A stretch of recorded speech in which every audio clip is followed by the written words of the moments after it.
Fat Controller stood on the platform. On the horizon, a colossal engine emerged from the setting sun. Its black paint was shabby, and its puffs were deep and hoarse. It groaned to a halt, a line of trucks trailing behind. "Good evening," greeted the Fat Controller. "You're the replacement goods engine, I presume?" "That is correct, sir," replied the engine. "The regular diesel derailed in the yard.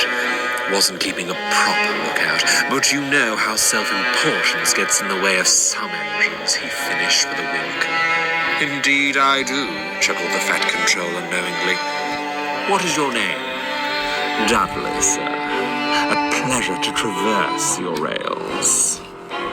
"Very good, Dudley. Please proceed to the shed. You'll be in good company with my engines."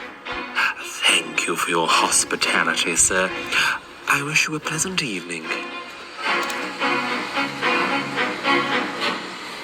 The engines